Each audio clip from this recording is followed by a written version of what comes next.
the success of congenital heart surgery has been really remarkable in the last 30 or 40 years.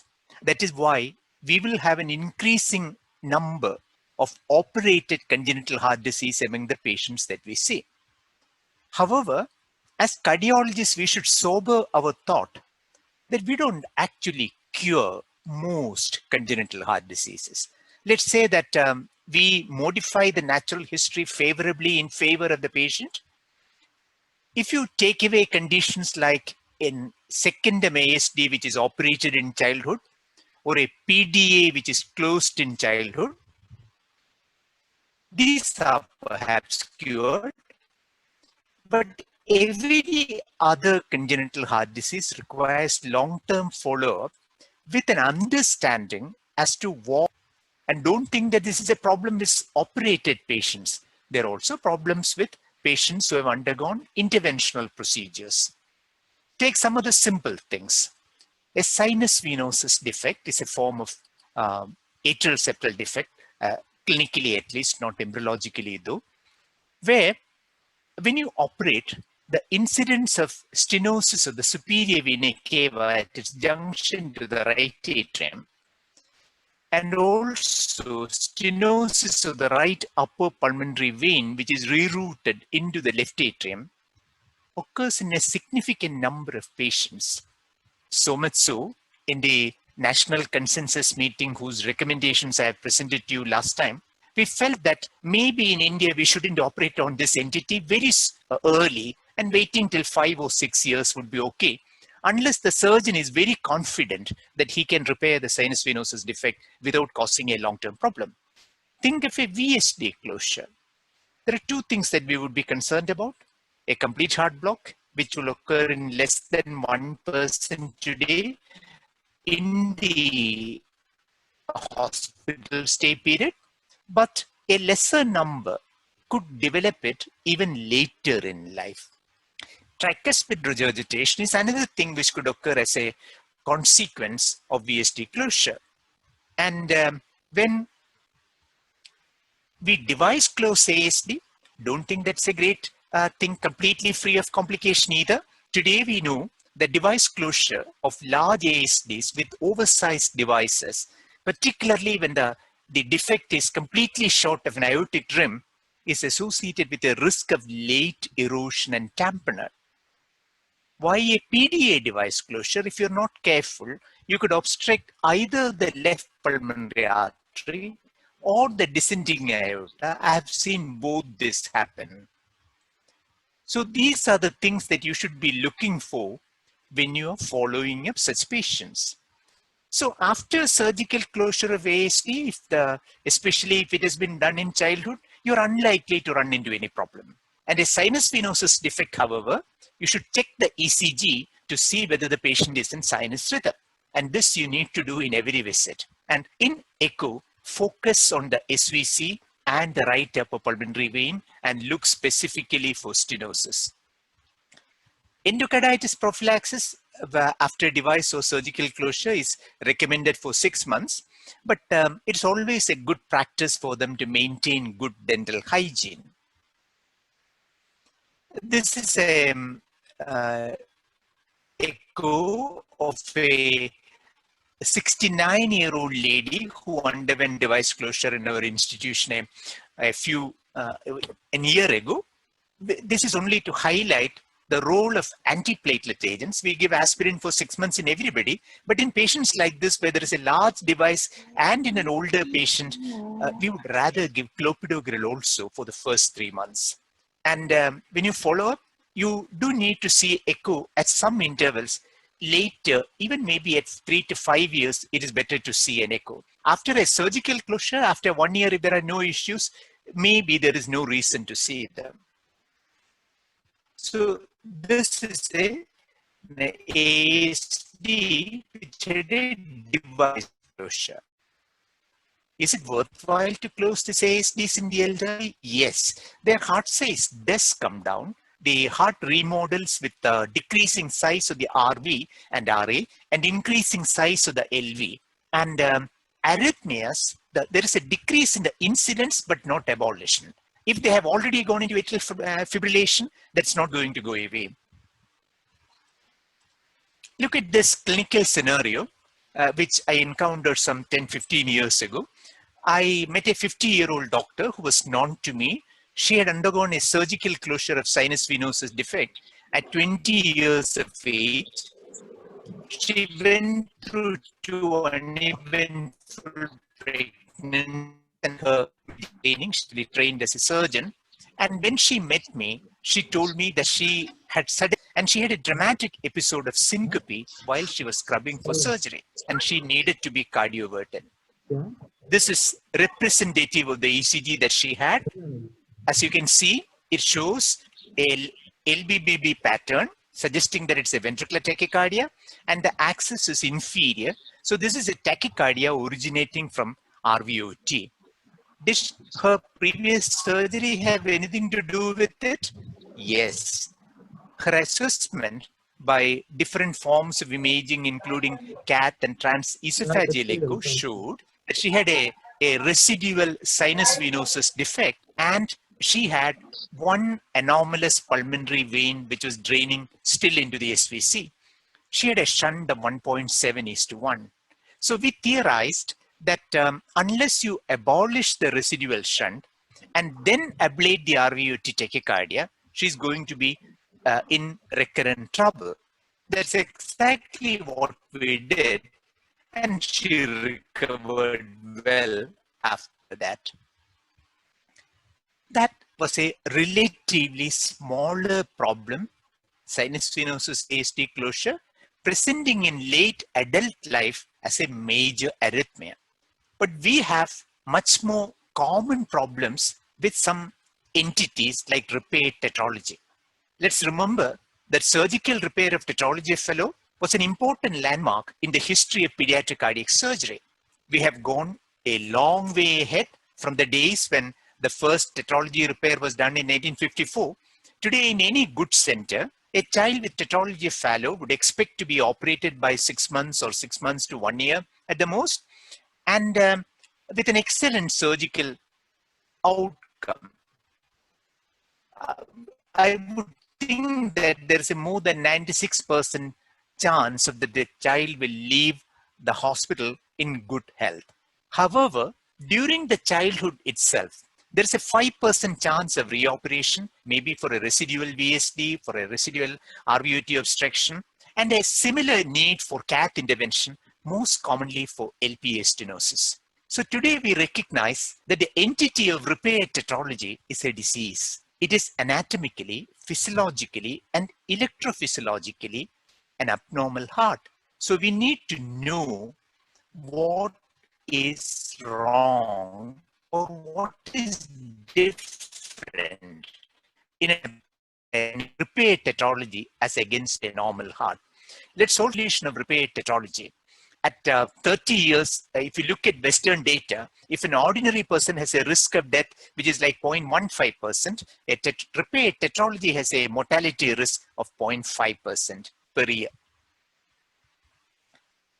For this, to understand what is wrong with repair tetralogy, or I would more correctly describe it as what is different with a repair tetralogy, let's recall that relief of RVOT obstruction typically involves resection of the obstructive muscle bundles, very frequently an incision on the infundibular free wall, disruption of the pulmonary valve with partial or complete excision, and placement of an outflow patch. The surgeon tries to limit it these days, there is no choice, and well into the MPA and often onto the LPA origin when there is stenosis in these regions. And of course, some patients do need a conduit between the RV and the pulmonary artery. And the ventricular septal defect is closed with a patch. This is a slide that you won't be able to read, but all the point that I'm making, that there are so many things that can go wrong with a repair tetralogy in future. This highlights them. The commonest problem that we see is pulmonary regurgitation. Large patch in the RVOT, there can be an aneurysm there. The RV free wall could be fibrosed, and a right bundle branch block is a very common sequel of repair tetralogy.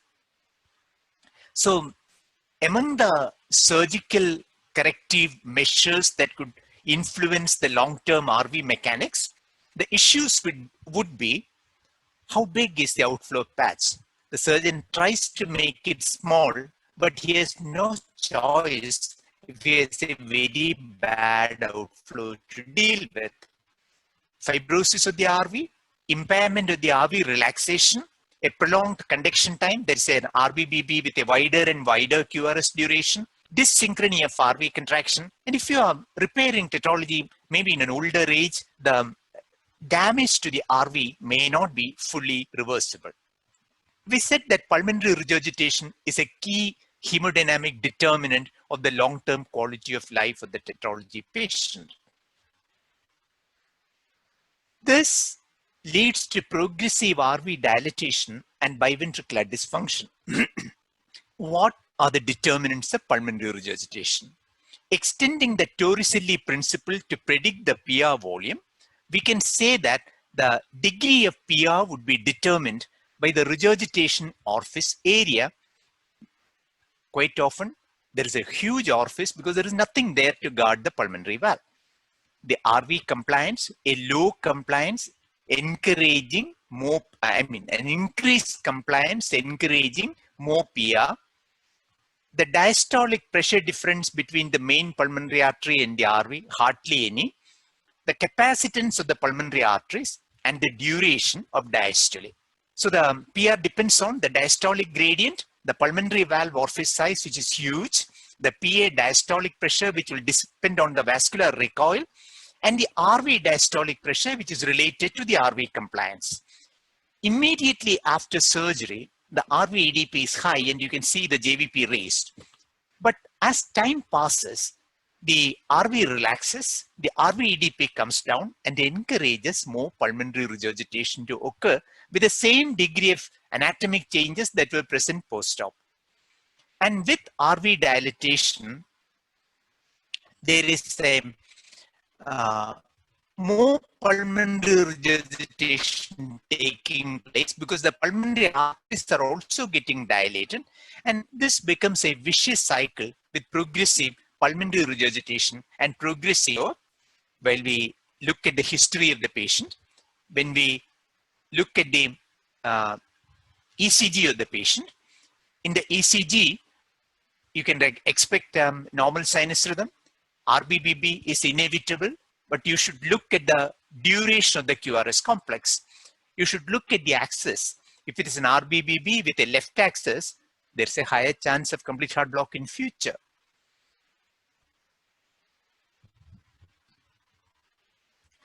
This is a ECG of a tetralogy patient from a cath lab because this patient needed an RF ablation. You can see that the axis is 2 here. And in the X-ray, there could be cardiomegaly. You should be looking for an infundibular enlargement or RVOT aneurysm. If there is severe TR, there would be RA enlargement. The ascending aorta could be enlarged. I'll refer to this later also. And lung vascularity, a differential vascularity would suggest either there are unaddressed collaterals or that there is pulmonary stenosis on one side. All of us need to do echo for repair tetralogy.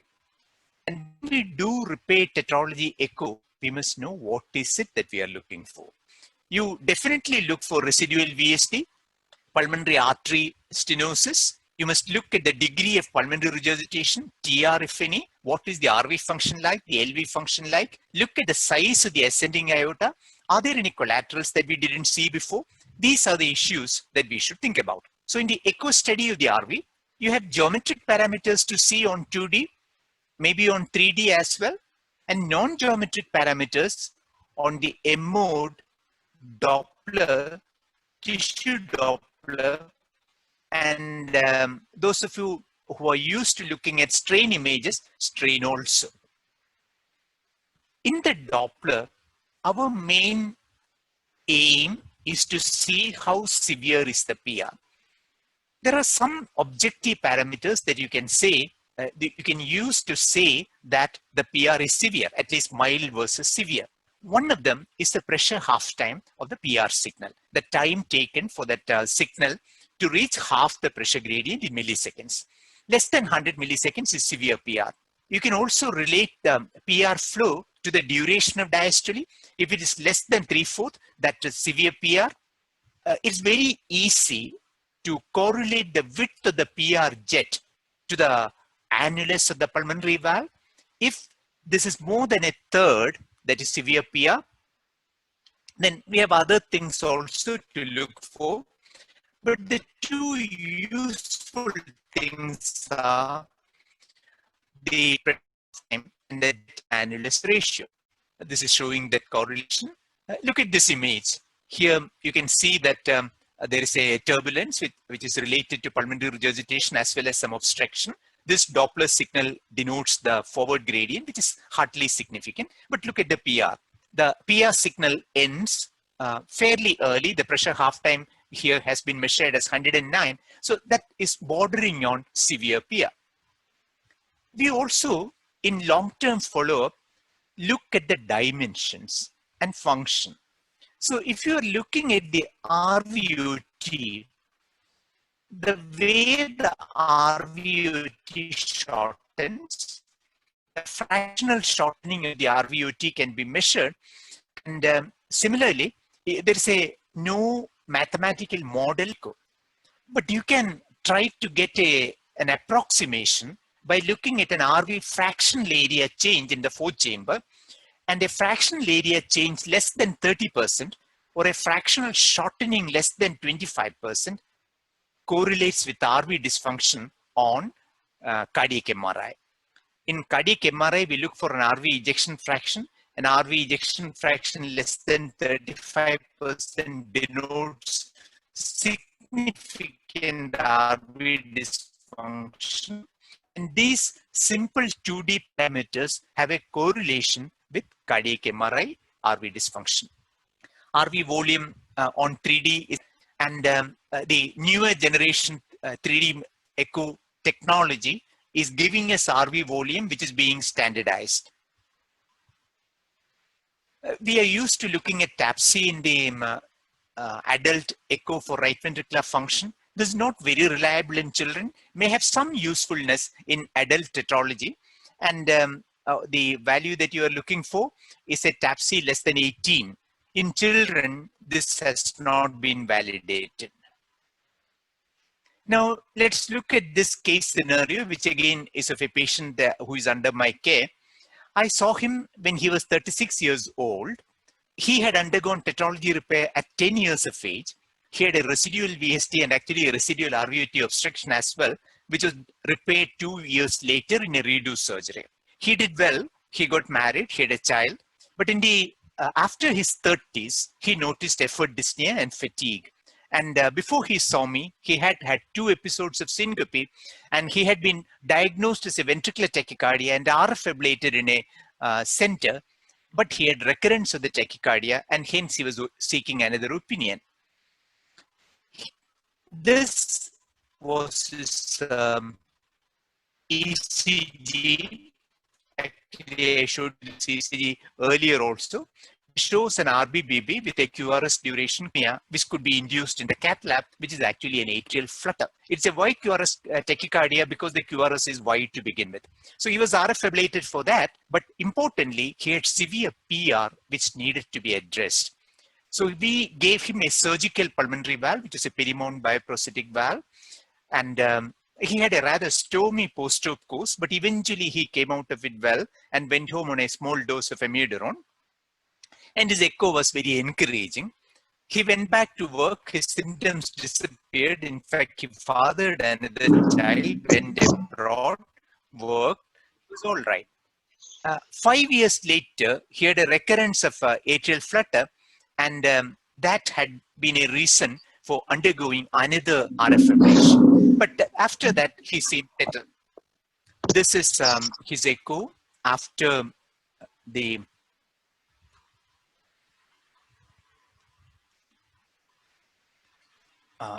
sorry, I didn't play. Anyway, he had that was the echo immediately after the repair. His pulmonary valve working well.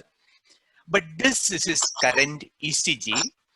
And as he now complains of class 2 effort dyspnea, I put him on the treadmill last month. He completed 8 minutes of modified Bruce protocol. He's now 46 years old. He's on amiodarone 100 milligram OD. You can see that the QRS is very wide. It's close to 180 milliseconds. And the axis is towards the left. This is his current echo. In the current echo, you would notice in the image on my left side, sorry, I'm trying to show you this image. You can see that a good part of his LV anterior wall is now formed by two patches. Remember, he had two VSD closures, and his LV ejection fraction is like 47%. So he has a paradoxical septal motion, as even the emote suggests. Much of the septum is the patch. That is why it looks like an aneurysm after myocardial infarction. So this is essentially the patch which confers this LV with a disability that the anterior wall of the LV is this patch. Now the LV wouldn't like that. And the aortic root, I made an earlier reference that in tetralogy, the aortic root is dilated. It's dilated by even in the fetus or in the neonate. So the aortic dilatation is intrinsic to the pathology of tetralogy. So after repair, when everything else is normal, the aorta can get dilated progressively, and that can create a problem. Mercifully, this is an uncommon problem. But this dilated aortic root may cause aortic regurgitation and may need aortic valve replacement. Rarely, it can result in aortic dissection. And you know that in conditions like Marfan, we have an upper limit of 55 millimeters for replacing the aortic root.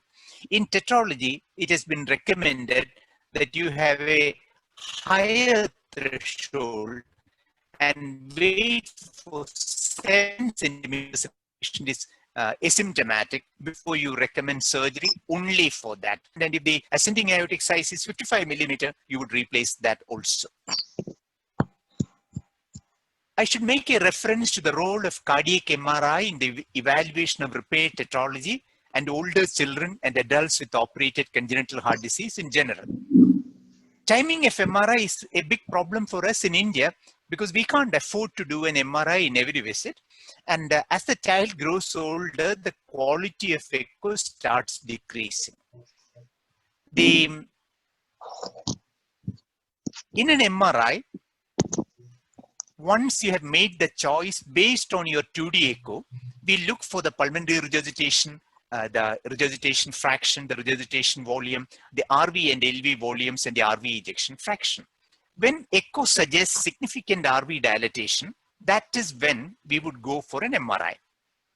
And today, when to replace pulmonary valve in an asymptomatic patient, because pulmonary valve replacement is not a simple thing. The valve that we are going to give is either a catheter-based valve or it's a biological valve surgically. Either way, it is a limited durability. Therefore, you can't give it too soon. On the other hand, if you wait too long, you will have a problem in that the RV would be too bad. So there are guidelines like what is shown in this slide of an RV end-diastolic volume indexed to the body surface area exceeding 150, and some of the other parameters that are shown here, including an ECG QRS duration more than 140 or 180 with arrhythmias. This is actually a case from Muscat.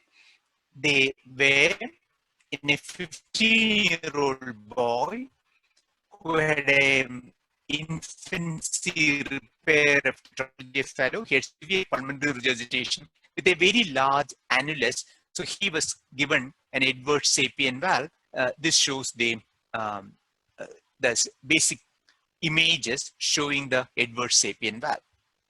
From the challenging technology and technical problems of giving a a catheter-based pulmonary valve to the repair tetralogy, you can also move to some very mundane issues in managing the tetralogy patient as they grow older.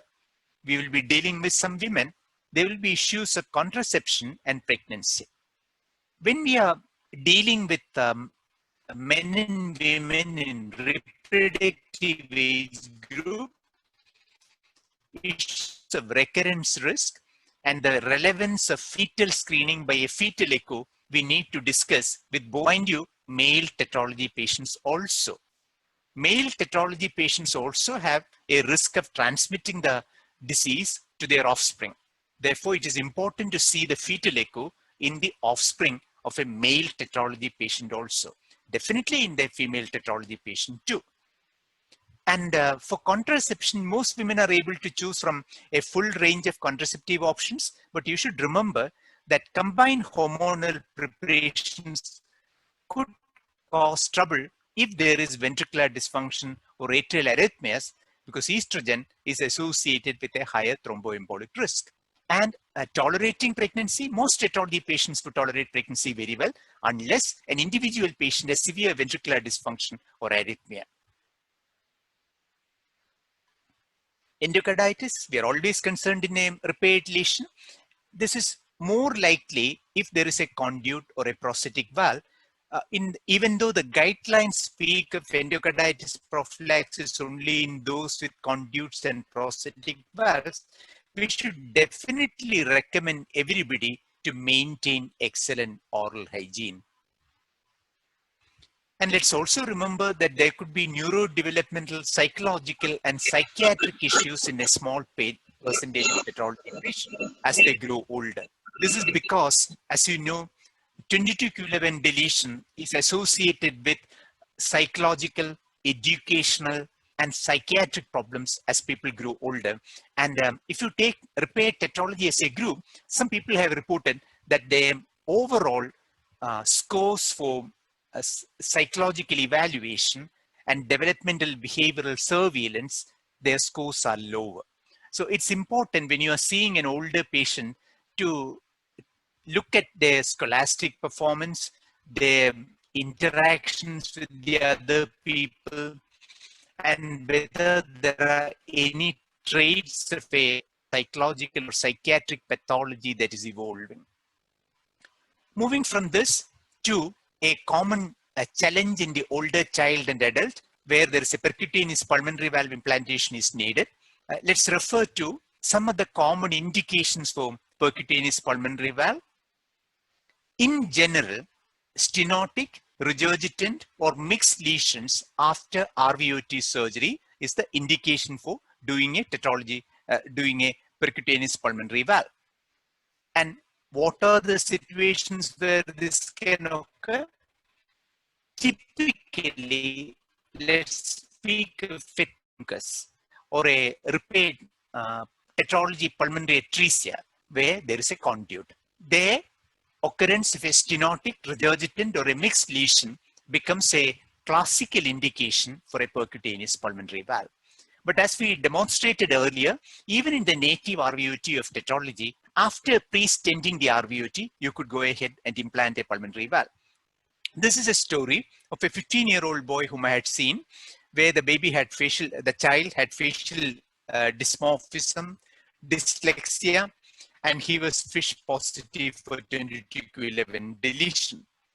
At 2 months of age, he had undergone a truncus repair with a homograft. I had stented his left pulmonary artery in 2007. He was noted to have progressive homograft stenosis in 2012. And by 2014, he had near systemic RV pressure. This boy actually traveled to Denver, Colorado, where Dr. Neil Wilson put a Melody valve in him. And this was his MR angio. I take this opportunity also to highlight the importance of cardiac MRI in evaluating such patients. If you see this image, this is the right ventricle. See the RVOT, which is quite significantly narrowed. The LV is fine, but the RVOT is quite significantly narrowed. And this is a screenshot of an 18 mm Melody valve. The injection is into the pulmonary artery, and it's wide open and there is no pulmonary regurgitation. So far, we spend a lot of time on tetralogy alone. We also refer to other instances where there is a conduit and you need to implant a pulmonary valve as an alternative to surgery. The other major cyanotic congenital heart disease where cardiac surgery has made a difference is transposition. In fact, one could say that arterial switch is the greatest pediatric cardiac surgical innovation ever. And recent Melbourne data showed that there's a pool mortality a little below 3%, but in select subgroups it could be lower or go into those details, other than to say that in any good center, today arterial switch should produce an excellent hospital survival data. But when you follow them up, many of them require reoperations. And the commonest reoperation is a surgical reconstruction of the RV outflow tract. What's wrong with the RV outflow tract after an arterial switch? Mind you, there is a suture line in the neopulmonary artery. The proximal part of it was the original aorta. The distal part was the original pulmonary artery. There is a suture line between them. Second, the root surgeon has removed the coronary arteries and reconstructed the sinuses. These are the two areas, the reconstructed area as well as the suture line of the two pulmonary artery contributions. These can get narrowed and that can result in significant supravalvular PS warranting re-intervention. And this is the commonest surgery after arterial switch operation today. And in a Mayo Clinic review of some 32 patients where redo was done after arterial switch, more than half was surgical repair of the RVOT. In the remainder, addressing the aortic root for aortic regurgitation, aortic root replacement, or CABG were some of the conditions that were required. So you need to have a follow-up protocol, knowing what is it that you are looking for when you see a post-op arterial switch patient.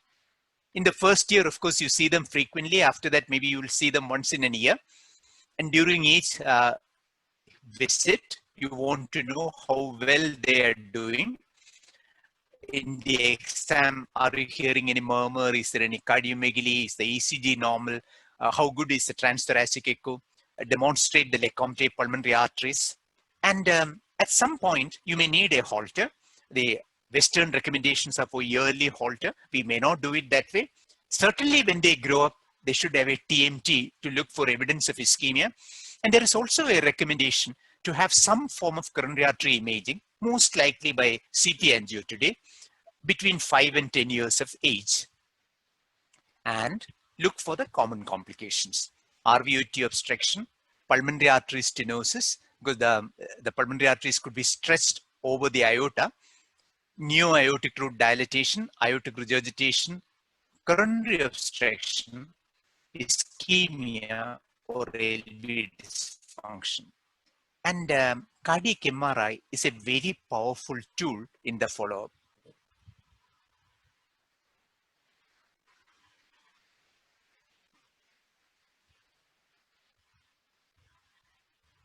This is a, sorry.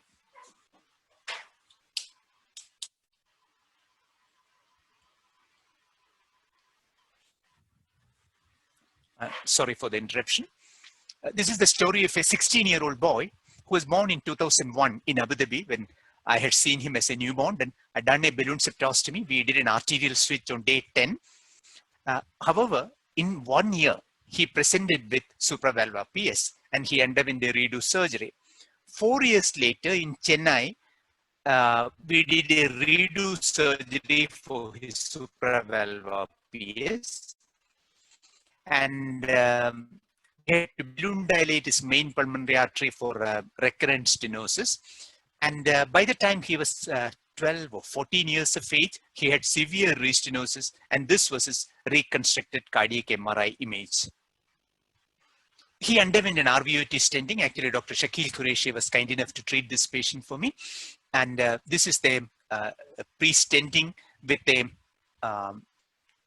pre-stenting followed by a melody valve.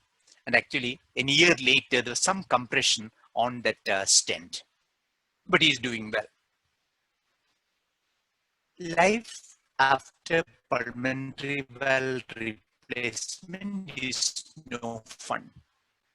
4.4 per 100 patient years would require re-intervention. 75% of this is restenosis. There is a significant incidence of endocarditis, particularly with the melody valve. There is a 2% occurrence of pulmonary regurgitation. So our seeing a patient after a pulmonary valve replacement, which will include the usual physical exam, ECG, maybe fluoroscopy when you want to see the stent, CT, MRI, exercise testing. We will look for early problems like a residual gradient, PR, paravalvular leak, an acute valve failure, early stent fracture, early endocarditis. These issues could occur. And late, stenosis or regurgitation is going to happen. And as I mentioned earlier, a not a very large number, not very small number also develop endocarditis. And this is a issue that we should be on the lookout for. Now, I've been speaking so far about conditions on the right heart. Conditions on the left heart are not very different either in terms of their long-term concerns. I should tell you this the story of this boy whom I saw in 1998 in Abu Dhabi with severe congenital aortic stenosis. At that time, we did not have the Tay-Sachs balloons, so he underwent a surgical aortic valvotomy. When this boy presented, he also had significant mitral regurgitation. You expect the mitral regurgitation to improve once the aortic stenosis relieved. However, in this boy, even though he had an excellent aortic valvotomy with complete relief of the gradient and no AR, he had progressive mitral regurgitation. So by the age of 4 years, he had severe mitral regurgitation and some degree of aortic regurgitation. So he underwent a aortic and mitral valve repair in Paris. Unfortunately, the mitral repair didn't hold and he had to have a metallic prosthesis at the age of 4. 10 years later, as the mitral prosthesis had become relatively stenotic, he underwent a replacement of that mitral valve along with an aortic root enlargement and an aortic valve replacement in Delhi. Again, unfortunately, he developed a paravalvular leak of that aortic valve within a month. So he underwent a redo surgery. The dehiscence was too big for a device. So he underwent a surgery, but he did well after that. But 3 years later, he had recurrent atrial flutter. Now, with an RF ablation for the atrial flutter. He did extremely well. He went to university. He had a cardiac arrest and he died. Why exactly that happened, we do not know. So aortic stenosis requires follow-up and could have the sort of problems as I illustrated as a worst case scenario in this boy. Now the other problem is coarctation. Now this echo is of a baby who is going to undergo surgery day after tomorrow in my hospital. This baby has severe coarctation and arch hypoplasia.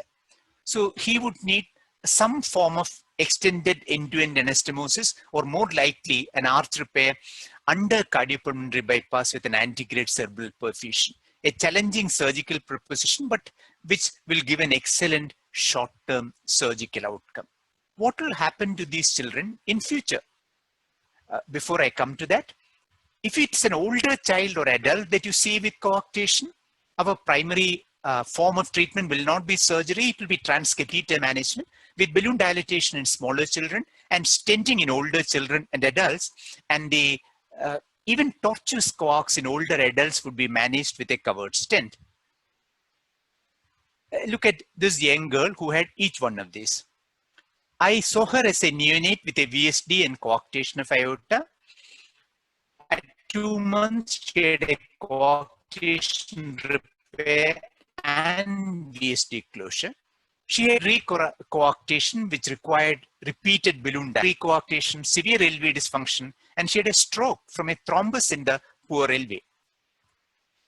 She sort of disappeared from follow-up and found me later in Believers last year, where my surgeon put a Gore-Tex tube graft between the proximal arch and the descending aorta. She had severe arch hypoplasia, and I'll just show the image. This was her MRI reconstructed image, CT reconstructed image. See that this is actually the left common carotid, and she has a very long isthmus. Her arch is hypoplastic, and this is the echo later. The image later, where this is the Gore-Tex tube, which has restored continuity in her arch, while this is the original arch. She did very well after this. Her LV function dramatically improved. She's in school, must have finished her 12th standard by now. We may miss coarctation in the neonatal period and also in the early adulthood. This was a 43-year-old woman whom I saw, who had undergone actually an aortic valve replacement. Her coarctation was not diagnosed at that time. Later, I saw her with a reference for prosthetic valve regurgitation and severe systemic hypertension. It so happened that she had severe coarctation. You can see how tortuous this coarct was and see the collaterals. This is the sort of coarctation that today that we would repair with a primary covered stent. So you can see that the stent has nicely addressed the coarctation.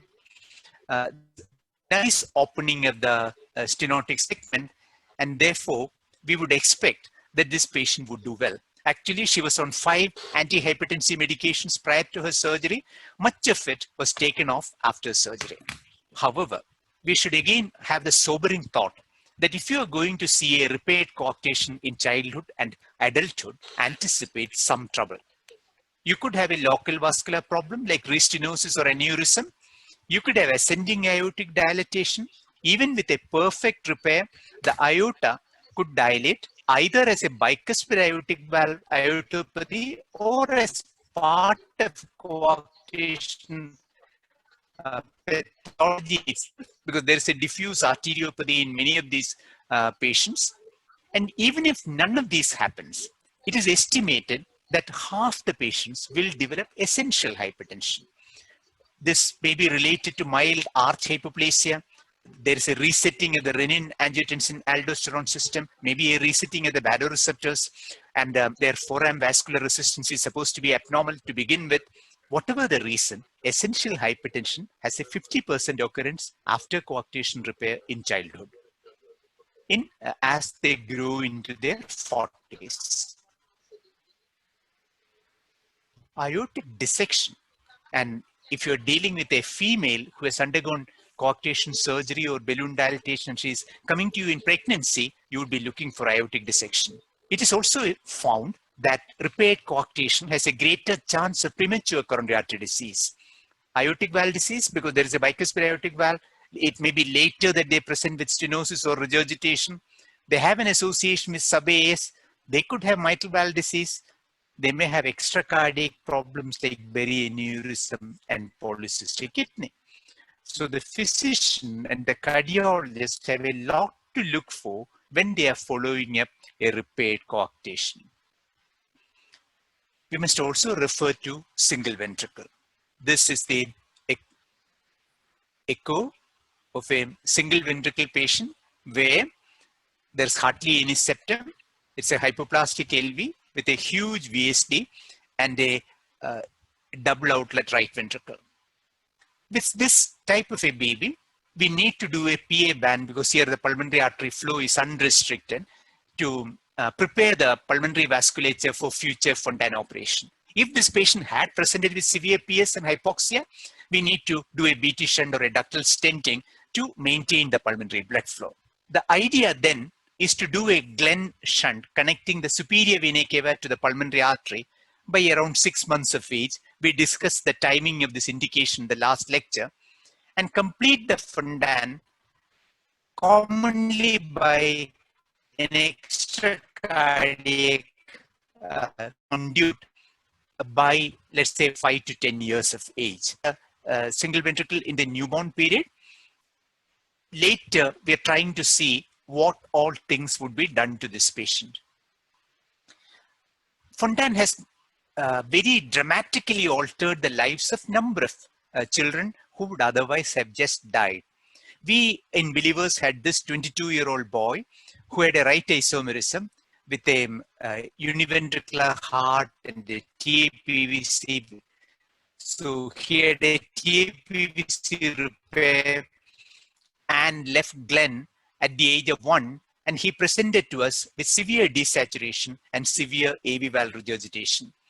And this is the cardiac MRI showing severe AV valve regurgitation, by itself a contraindication for a Fontan repair. But there is no contraindication that surgical excellence cannot overcome. So this child underwent, this boy, this young man rather, underwent a high-risk Fontan completion along with an AV valve repair. And even though he had a rather prolonged convalescence, he eventually became quite okay, and he joined college, and today he walks 5 kilometers daily. This is a CT angio after his surgery, which actually also shows what happens in a Fontan. You can see that the conduit in this case has been taken through the heart to the left pulmonary artery. He's only one SVC, which is the left SVC. It is connected to the pulmonary artery. So in this surgery, a fenestrated tube was connected to the RPA, and his AV valve was repaired. So this is the tube within the atrium. So this is the type of surgery that allows him to have an excellent life. But our worry is how long. There's no doubt that Fontan has salvaged the lives of thousands of children with single ventricle, and our patient being a good illustration. We know that perioperative mortality is low. We know that 10-year survival is excellent in the current Fontan survivors. However, as you follow them up, just as our patient had, AV valve regurgitation requiring repair or replacement occurs in 5%. A percentage will develop complete heart block and or a severe sinus node dysfunction and will need a pacemaker. And long term, our concern is in Fontan, the cardiac output is subnormal. In Fontan, the ventricular filling pressure is elevated. After all, the SVC and IVC pressures in the best of Fontans will be in the 10 to 15 range, and when they exercise, it will be closer to 20 or more. And what is the term that you use when the cardiac filling pressure is elevated and the output is reduced? You use essentially a man-made heart failure. It is quite all right in the short or intermediate run. Eventually, the patient has to pay the price for accepting this circulation, and what takes the hit most is the liver. There is a near universal change to the architecture of the liver, and beyond 10 years or 20 years, occurrence of cirrhosis becomes common. So we are speaking of a Fontan-associated liver disease today as a non-cardiac complication of Fontan circulation. And when we follow Fontan, not only the cardiac evaluation, a routine annual ultrasound of the liver has become a routine practice for us. Make no doubt, the Fontan surgery has made a dramatic large number of children. However, it has also placed the treating and following up cardiologists under an onus of looking for complications and managing them on time so that the patient's quality of life can be maintained for a longer period. Thank you. I would conclude there and take questions from you.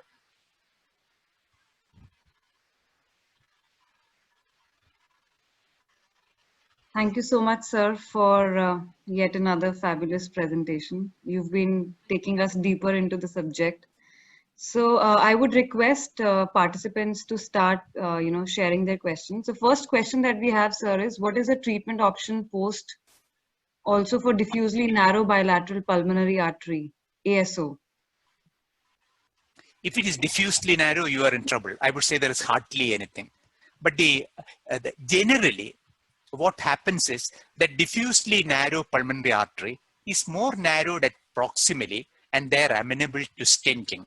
Either unilateral or bifurcation stenting is possible in a large number of cases of diffusely narrow pulmonary arteries. I must also say that we have recently lost a patient post-arterial switch, where we had recognized that after the arterial switch, the pulmonary arteries were so small that nothing could be done for them. This patient was offered bilateral stenting and the patient refused. So the truly diffusely small pulmonary arteries, that's a very bad anatomic substrate. But if it is purely a surgical problem, post-Lecomte, the pulmonary arteries tend to be small, they are readily amenable to stenting. Sure. So next question is from Dr. Dipanjan Bhattacharya. He's asked you to comment on causes of fontan failure. Fontan itself is destined for failure is what I would say first. As I tried to explain, fontan is a man-made heart failure. So at some point, fontan is not going to be tolerated by the patient. This will happen at some point in the patient's life. We are lucky and the patient is lucky if this happens after 20 years or 30 years. We are quite unlucky if this happens earlier. When this happens earlier, there is some more often structural reason, like an AV valve regurgitation, like a pulmonary artery stenosis. A pulmonary artery stenosis is, if that is the reason for fontan failure, we could stent the pulmonary artery and patient would improve. Maybe there is a conduit stenosis which we can stent. If it's a valvular regurgitation, a surgical repair or replacement. However, it could also be because there is progressive low pressure pulmonary hypertension. Then for a while, you may be able to manage them with targeted pulmonary hypertension therapy, but then eventually patient will fail. So fontan failure, early fontan failure is due to a definite reason, like a PA stenosis, conduit stenosis, AV valve regurgitation, or a bad case selection. A late fontan failure is intrinsic to the basic circulation that we are offering to the patient. Sure. So Dr. Bhattacharya is asked again, what is the follow-up of Epstein repair? Epstein repair, again, what is it that done in Epstein? If you have done a con repair, it will be you have a near normal tricuspid valve. Then you don't have much problem, but you should be looking out for arrhythmias. But more often, after a tricuspid valve repair, there's some residual tricuspid regurgitation. Or in some instances, the repair has failed and you had to give a prosthetic valve, which will be a bioprosthetic valve. So in those cases, it is the follow-up of that bioprosthetic valve. Maybe you need to anticoagulate, even if it is a bioprosthetic valve, if there is recurrent arrhythmia. Maybe you need to do an RF ablation if there is a bothersome supraventricular tachycardia. So these are some of the problems of Epstein on follow-up.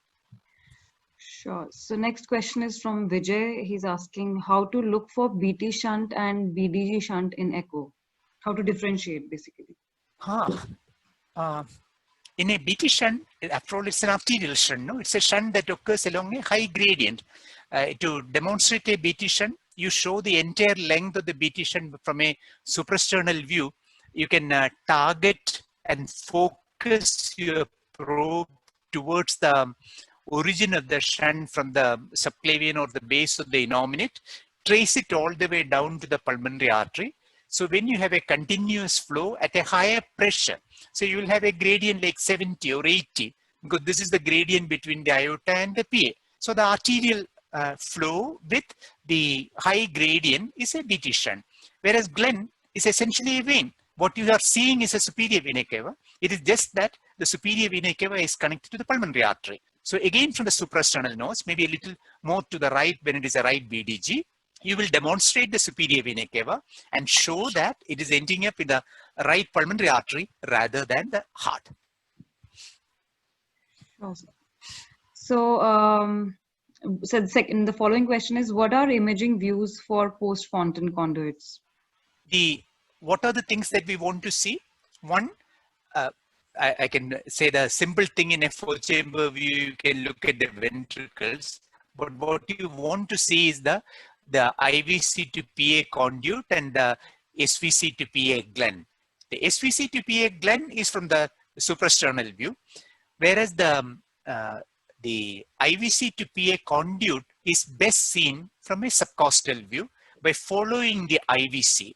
You are used to seeing the IVC, think that you are looking at the IVC and chase the IVC, you will find that normal IVC flow is lost into the RA. But here, instead of being lost into the RA, the flow is channeled towards the pulmonary artery.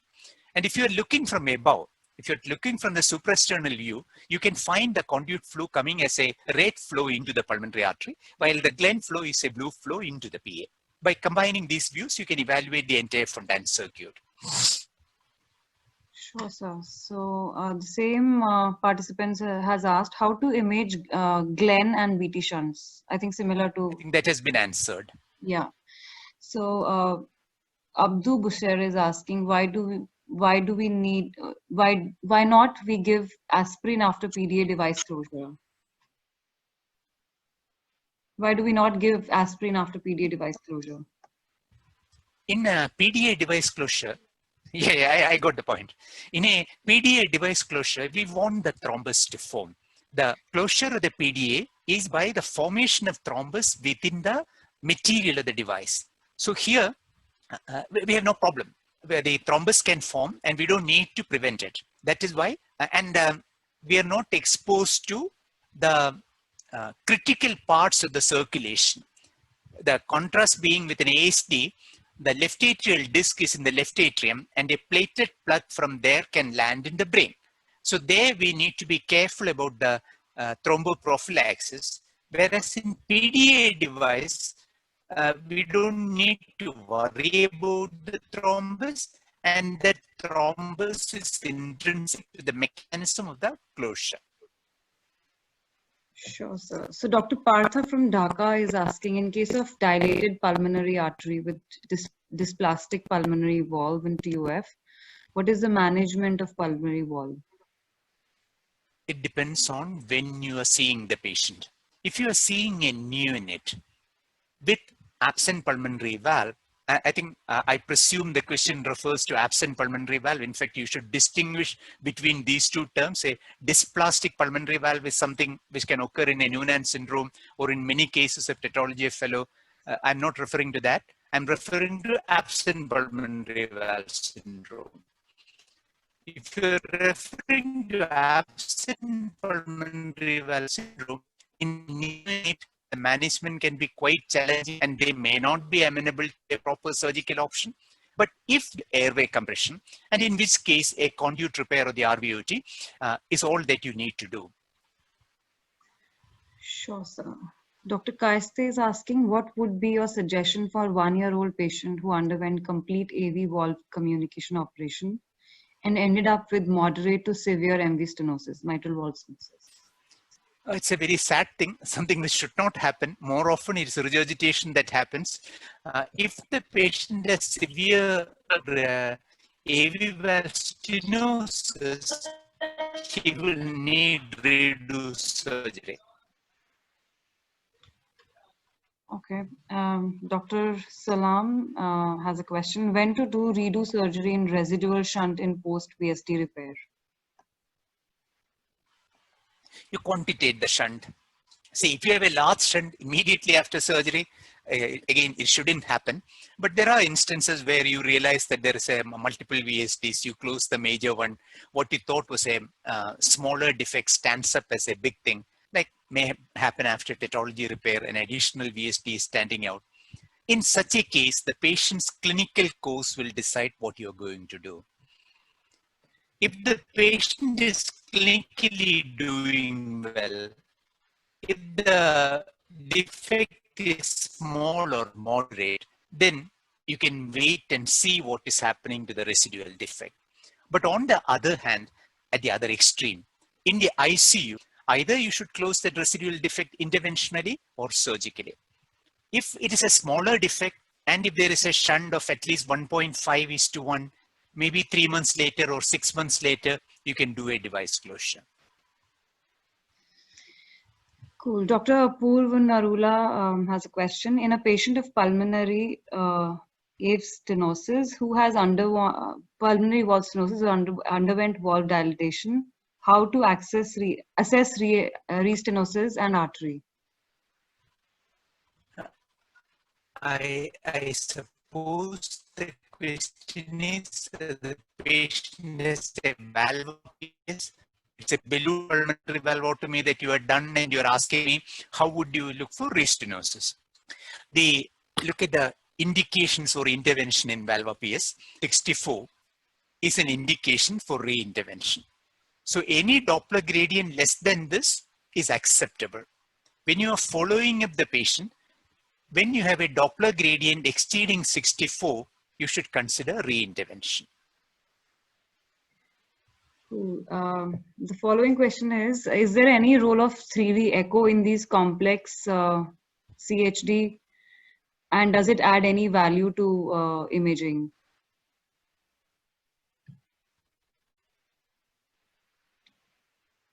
It depends on your familiarity with the technique. 3D echo is certainly a useful thing.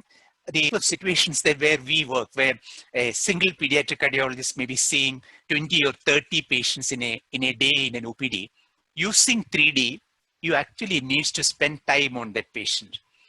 It may not be cost effective for you for the amount of time that you spend on it. But as an academic tool for better imaging, definitely 3D is useful. But I must confess that I have never felt that want of 3D has seriously compromised my assessment in any patient.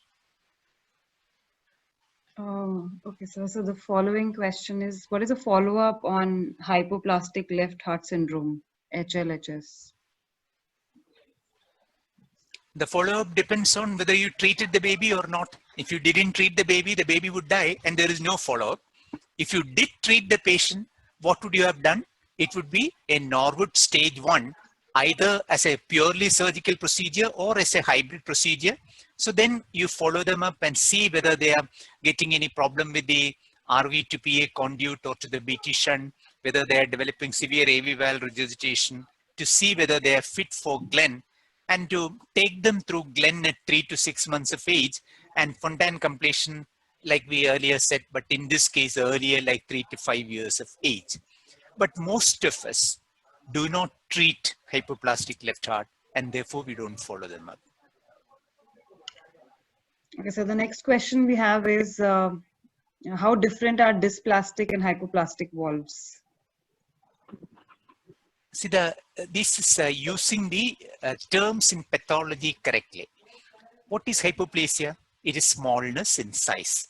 So a hypoplastic valve, if you have a pulmonary valve, I presume you are referring to the pulmonary valve, you look at the pulmonary valve annulus. A pulmonary valve annulus which has less than -2 C-score is a hypoplastic valve. A dysplastic valve is a thick, often rudimentary, poorly opening valve which does not function normally. A hypoplastic valve still may be stenosed, but it allows the valve to function, and it will allow you to retain the valve with maybe a limited transannular patch. A dysplastic valve is thick, rudimentary, poorly opening, and you may need to excise the valve completely to relieve the obstruction. And if it is only a dysplastic pulmonary valve like a Noonan causing stenosis, it is hypoplastic because the annulus is small. It is dysplastic because it is a thick, poorly opening, fleshy valve. Its response to balloon dilatation is poor because a small annulus restricts the dilatation, and the abnormality of the valve also is not allowing you to have good relief of the obstruction. So essentially, hypoplastic is small, dysplastic is a pathologically grossly abnormal valve. So the next question is, in case of residual ventricular septal defect post-surgery, when should we intervene? I think I have answered this question earlier already. Sure. how to assess pulmonary artery banding? The on the table, the aim of the surgeon, or let me step back from that. Why do we do the pulmonary artery banding? We want to prevent the eye from going into heart failure. We also want to protect the pulmonary circulation for a Fontan operation, if that was the aim of banding. In the first one, when there are multiple VSDs, a Swiss cheese defect, for some reason you have decided that it is not possible to close all the VSDs and you have gone with a PA band for that, the patient will tolerate a tighter band. And with that band, the surgeon assesses on the table, one, what is the saturation? If it is a VSD that you are banding, the saturation has to be normal. You cannot allow a drop in saturation. Two, the blood pressure has to be normal. So the surgeon accepts a band which is hemodynamically tolerated and which doesn't lead to desaturation. At a tighter band, it will definitely desaturate. The surgeon relaxes it, and generally the child, the baby, as it grows older, the band will become tighter. We say that the baby grows into the band. This is when you are banding for a VSD with increased pulmonary flow. But if the aim is for a neonate with a single ventricle, you want to protect the pulmonary vasculature for eventual Fontan operation. Again, the aim is to give a tight band. Here, desaturation is not a problem, but the level of desaturation will have to be controlled. You will accept a saturation like 80 to 85 with good hemodynamics, and will compromise the tightness of the band if the hemodynamics is not acceptable. There again, and even if you thought at some point that the band was not tight enough, over a period of time, it becomes tight. The third situation is when you have made whatever call on the table, 24 hours later, you have proved wrong because either the band is too tight, the baby is not tolerating, you need to loosen it, or the is too loose, you need to tighten it.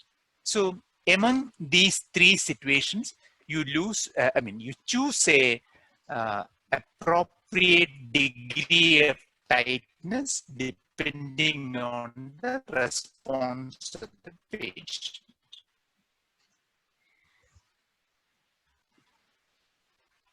Hello? Yeah. Okay. Anything further? Yes, sir. So I think the next question actually should have preceded the previous one. What is the cause of pulmonary hypertension in Fontan circulation? Okay. I made a reference to this earlier when Fontan failure was discussed. See, we take a cutoff point of 15 millimeters of mercury as an acceptable pressure. There are several variables in this. How accurate was your measurement when you measured that?